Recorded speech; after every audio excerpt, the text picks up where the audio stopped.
Hi, my name is Beth and welcome to my July Reading Journal wrap-up.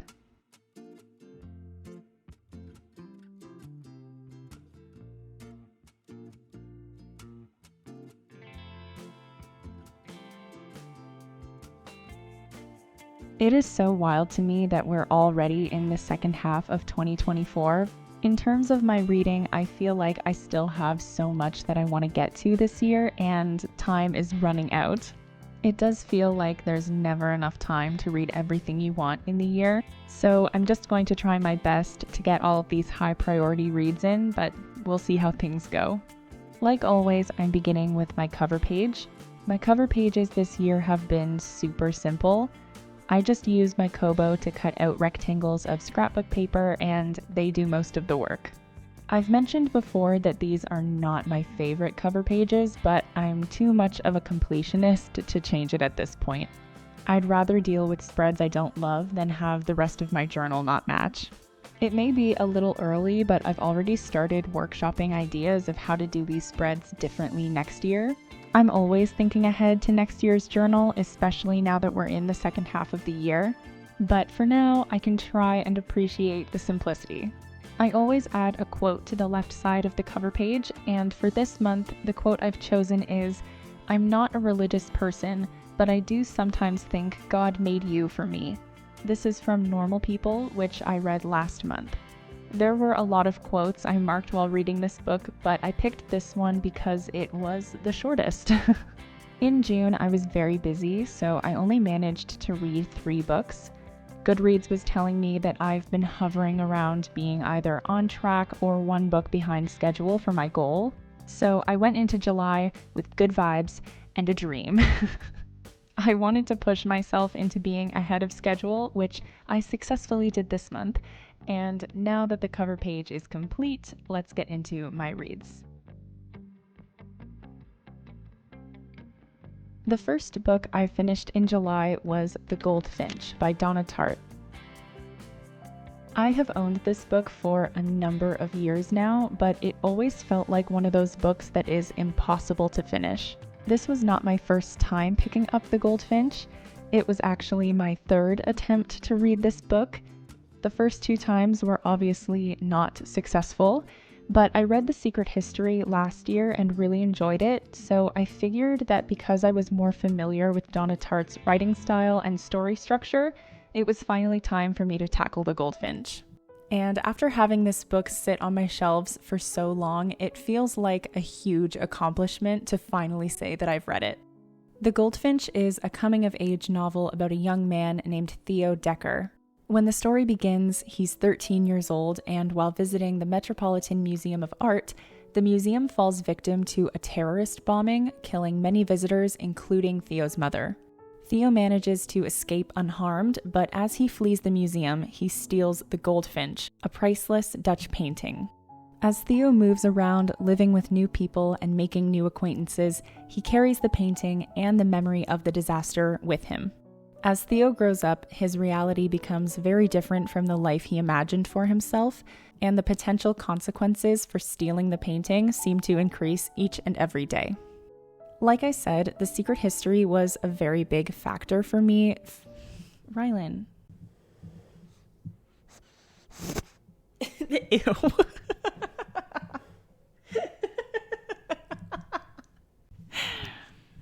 Oh, I don't even know where I was. Like I said, The Secret History was a very big factor for me deciding to finally face my fears and finish this book. My experience reading The Secret History was so great, and my experience with The Goldfinch was the complete opposite. I was very frustrated throughout the entire story, but similarly to when I read Better Than the Movies, this was selected for a book club with my friends, so I felt obligated to finish it, especially since I was the one who suggested it. The efficiency in which information was revealed was very slow, and it just sort of felt like nothing was happening for a very long time. Ew! No, I don't want to pet you. You're sneezing all over the place.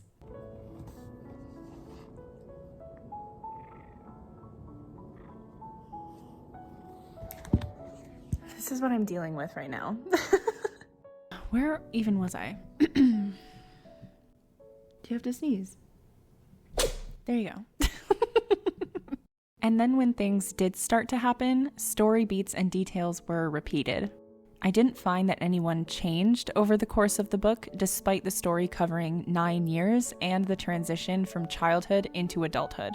I also did not appreciate Theo's romantic storylines. On the day of the attack, Theo meets a young girl named Pippa, who he befriends over various parts of the book. However, Theo develops what I can only describe as a really uncomfortable obsession with Pippa. The reality is that Theo doesn't really know Pippa. She only returns to New York occasionally, so despite Theo believing that they have this deep connection, the only thing they have in common is shared trauma.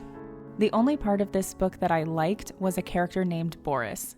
The main reason I liked Boris was because the story seemed to actually progress when he was around. Another part of my issue was that I didn't find there to be a point. If anything, it feels like this book is exploring the idea of life sucks sometimes, but you just have to deal with it, which isn't very insightful or interesting. I also understand that not every book needs to have themes and analytical components, but with Donna Tartt and the Pulitzer Prize, it's something I expected. The tone of this book never strays from being sorrowful. And I'm not saying that it's mandatory for a book to be hopeful, but it's hard to root for him when you already know that nothing ever works out. I'm happy that the challenge of completing this book is finally over, but I can't say that I feel particularly rewarded. I gave The Goldfinch 1.5 stars. It's a book I can understand others enjoying, but it was not for me.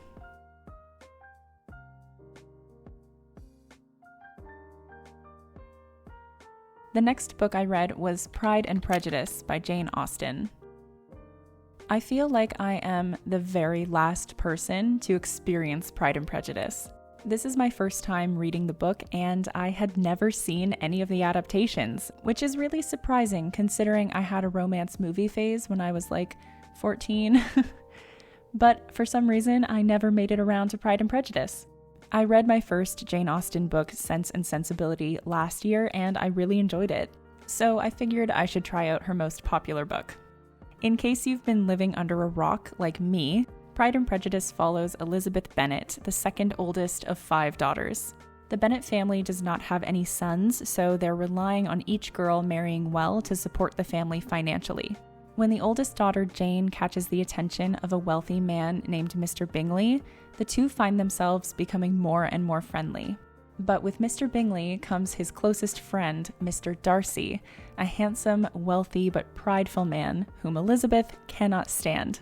As the Bennet family experiences various conflicts, Elizabeth and Darcy continue to find themselves in each other's presence, with Mr. Darcy typically at the center of the issue. But over time, Darcy's true nature is revealed, and perhaps there is more to him than his reputation implies. I am very happy to report that I really enjoyed this book. I was pretty sure that I would like it because of Sense and Sensibility, but obviously you never know. But I found this to be a sweet, fun, and funny story of complicated romance. And speaking of complicated romance, I wanted to start with Mr. Darcy because I feel like I have the most opinions on him. My understanding of him prior to the book and throughout the reading process was that Mr. Darcy was not a quote-unquote good character. The baddest boy of the Regency era, if you will. But if I'm being totally honest, I don't think he was that bad. I do understand that there are a number of cultural differences to look at, but even still, I was expecting a lot worse from him. I would say that the worst thing Mr. Darcy does in the entire book is not talk or dance with Elizabeth during the ball at the beginning of the book. Mr. Darcy isn't attracted to Elizabeth at the ball, and he refuses to engage with anyone he finds inferior to himself, which is kind of a dick move. But when he admits that he doesn't find Elizabeth pretty, he says that to Bingley in confidence, not knowing that Elizabeth overheard. I don't think he's immoral for not being attracted to someone. And he does the same thing with Miss Bingley as well. He repeatedly rejects her advances, but he's never rude to her face. I believe that most of his reputation is built on misunderstandings, either people misunderstanding him or him misunderstanding others. I don't believe Darcy told Bingley to doubt Jane's affections out of malintent. I think he made a reasonable assumption and was trying to look out for his friend. Now, I wouldn't say that Darcy is the hero of the book, but he certainly does heroic things, and when compared to Mr. Wickham, he's really not that bad. I did look up what other people thought of Mr. Darcy after finishing the book, and the internet seems pretty split. There's many people who agree with my interpretation of him, but there's also lots of people who just think he's a piece of shit. I thought the humor in this book was pretty good. Mrs. Bennet was so dramatic all the time. I loved when she was in a chapter because I knew it would be entertaining. I also appreciated the length of time it took for Elizabeth's feelings for Darcy to develop. I like that she stayed true to her values even when Darcy tried to explain himself. I thought all of Elizabeth's prejudices towards Darcy were completely valid, and I think that if she had started pining for him after she read his letter, it would have felt a bit disingenuous. I did find there to be some boring spells. Either a lot was going on or not much was happening at all. Additionally, I found a lot of the characters to be irrelevant to the story. 2 of Elizabeth's sisters, Kitty and Mary, could have been taken out of the story and nothing would have changed. Charlotte and Mr. Collins serve one purpose and then they're never seen again. I know that I don't normally match my spreads to the books, but I actually had a Pride and Prejudice themed sticker sheet from an Etsy seller called Artemation 1104. I bought this shortly after I read Sense and Sensibility because I wanted something to encourage me to read this book. It's designed on the film with Keira Knightley, which I have now seen and am completely obsessed with. I also used some cherry blossom stickers from Ikigai Papier, 2 washi tapes from Hobby Lobby, and the stamps, paper, and big flower washi tape were from my local dollar store. I definitely understand why Pride and Prejudice has stood the test of time and is still so enjoyed by many people today. I really think this book has a lot to like and a lot to talk about. I gave Pride and Prejudice 3.5 stars. I'm looking forward to more of Jane Austen's books in the future.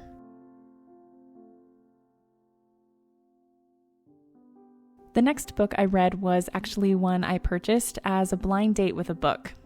I had never done this before, but when I saw that my local used bookstore had some featured, I decided to try it out. This one was described as a moody, sexually candid novel, and I was very curious as to what that meant. So the book I ended up buying and reading was Before You Sleep by Lynn Ullman, translated by Tina Nunnally. Before You Sleep is a bit hard to describe. The book is narrated by a young woman named Karen, but the story follows her, her sister Julie, and their mother Annie. The book unfolds how all 3 women struggle to find and keep love. Karen is a self-described liar and seductress, which continues to put her in very complicated situations. Julie has recently married her husband, Alexander, but she struggles to trust his commitment to her. And Annie is a beautiful woman with the ability to make any man fall in love with her, and she prides herself on this despite her relationships never lasting. The story is backdropped first by a wedding, followed by a funeral, and includes a variety of surrealistic events. This is a very blunt, witty, multi-generational story with a lot of charm and intrigue. This book manages to be both appealing and unappealing to me. It's a multi-generational story following a family of women, which tends to be a story concept I enjoy. However, it's a really uneventful book that mostly relies on characters being interesting rather than there being a plot. But overall, I did end up enjoying this book. Something I found to be quite engaging was the narrative voice. Karen's method of storytelling is a bit like a eulogy or a court testimony, so it feels a little different than your typical first-person narrative. I found that Karen's narrative style made me care about her and the other people in her life. I mentioned that there was surrealism used in this story. I don't know if I've ever read another book that uses surrealism, but I actually liked it here. Karen makes it very clear that she's a liar, so when she recalls strange stories about past boyfriends and hookups, I think it's pretty clear that the events didn't actually happen the way she describes them. For example, one of Karen's boyfriends always wore cowboy boots. He claimed that they were magic and that he couldn't take them off. One night while he's asleep, Karen takes his boots off and the boyfriend turns into a fish. She puts him in a little bowl and shows him to everyone at breakfast, which naturally he's very embarrassed about, so he dumps her.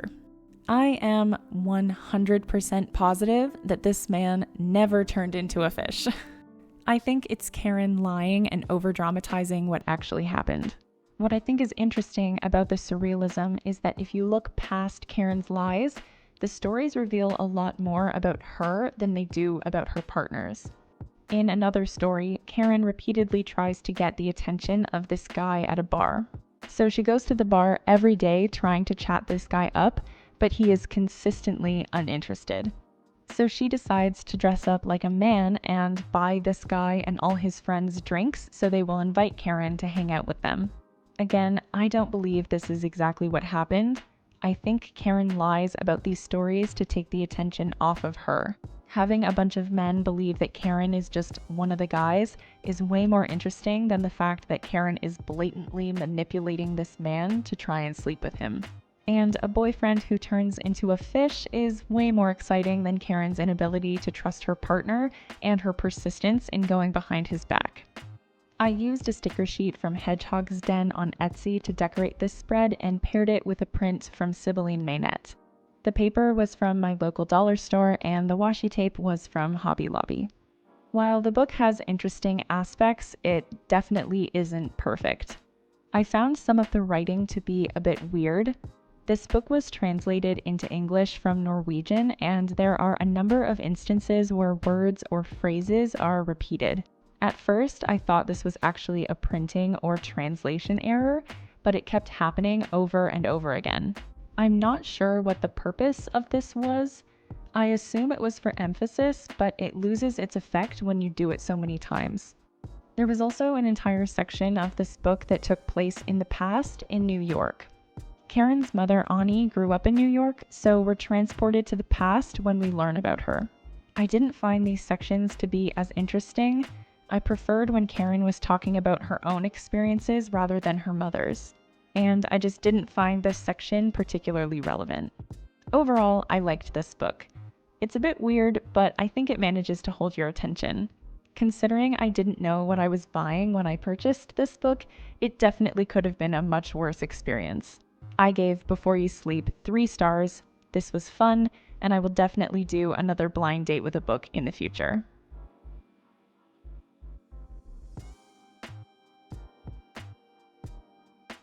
The fourth and final book I read in July was The Wasp Factory by Ian Banks. When I first started getting into horror, I found a list online of one website's top 50 horror books of all time. While I don't remember most of the books featured on that list, I have remembered The Wasp Factory for over 8 years now. I think it was the title of the book that was appealing to me, but regardless, this book has been on my radar for a very long time. I've owned the book since 2021, but I've only just now gotten around to reading it, and I have some thoughts. This book is about a 16-year-old named Frank who lives with his father on a secluded island off the coast of Scotland. Frank spends his time building homemade explosives and torturing wasps in a fortune-telling contraption he calls the Wasp Factory. At the beginning of the book, Frank learns that his older brother Eric has just escaped from the psychiatric institution that he's been staying at. Frank knows that Eric is making his way back to the island, and this event triggers memories of Frank's incredibly violent past. When Frank was younger, he took the lives of 3 family members, his younger brother and 2 cousins. It's quickly established that Frank is a deeply troubled teen, and over the course of the book, Frank explains the 3 deaths and the horrors of both his life and Eric's. I would consider myself to be a relatively seasoned horror reader. However, I have to admit that this is probably the most disturbing book I've ever read. And my feelings on it are very conflicting because on one hand, I liked a lot of what this book was doing and how it went about telling the story. But on the other, I was so uncomfortable and disgusted by a lot of the content in the book that I felt very put off from the story. One of the things I did like about the book was Frank's brother Eric. Eric is a very mysterious character. The only time we really learn things about him is when he phones Frank from payphones on his way back to the island. Eric is sporadic. One minute he seems completely fine, and the next he's howling into the phone and screaming at Frank. For a long time, it's unclear as to why Eric was sent to the psychiatric institution, so his existence in the story and his random phone calls provide a great sense of suspense to the novel. You know Eric is coming, but you don't know when he'll arrive or what he'll do when he gets to the island. And it also leaves the question of, is Eric actually making his way towards the island, or is he already there and just toying with Frank? I thought using Eric as both a plot point and as an emotional point was incredibly effective. I also thought Frank's narration was done well. Frank definitely exhibits psychopathic behavior, and I feel like it could have been very easy for Ian Banks to write him as an emotionless, reckless, evil teenager. But I feel like Frank is a very complicated character. He has reasons for everything that he does. They aren't always good reasons, but he thinks about everything logically. And I would not describe Frank as an unreliable narrator. He gives it to you straight. And it's not like he's completely void of emotion. It's clear to me that despite Frank being a bit worried about Eric's return, he loves his brother and wants to see him come home safe. I could have done without all of Frank's descriptions of him sitting on the toilet, but to each their own, I guess. I used a sticker sheet from Jolico to decorate this spread, and I paired it with a witch sticker from Marigona Suli Art. I was having some difficulty with this spread. It wasn't coming together as nicely as I had wanted it to, so I moved lots of things around and added some flower stickers from Hobby Lobby, and I think that helped a lot. And the washi tape and the paper were just from my local dollar store. The really disturbing parts of this book start when Frank discusses some of the deaths. It's particularly uncomfortable because it's Frank who committed these acts. They are horrific and inhumane, and it really makes you question how or if a person could really do things like this. And when we finally learn what happened to Eric, the events are so disgusting, and it sucks knowing that the whole ordeal could have been avoided if adults had just been a little more responsible. And in a less physically disturbing sense, Frank is the world's biggest misogynist. He believes women are weak, over-emotional, and irresponsible, and he belittles them because they don't appear consequential for survival. It's scary knowing that Frank is a product of his surroundings. The ending of this book reveals a big plot twist that I'm still thinking over. It's really hard to explain it without spoiling it, but the reveal is so manipulative and awful. I can't imagine someone doing something like this, and while I do think it offers a lot of answers and justification, I don't think, in my opinion, that there was a good enough reason for it to have happened. Someone's life is ruined because of someone else's selfish behavior. But honestly, I'm still trying to process the ending. It's very complicated and it opens up a lot of conversation. So there were things I liked and things I didn't. I appreciated some of the craft elements, but I really hated some of the content. I gave The Wasp Factory 3 stars. I don't think I would recommend it to someone trying to get into horror fiction, but I think fans of the genre might appreciate it. And that is it for my July reading journal wrap-up.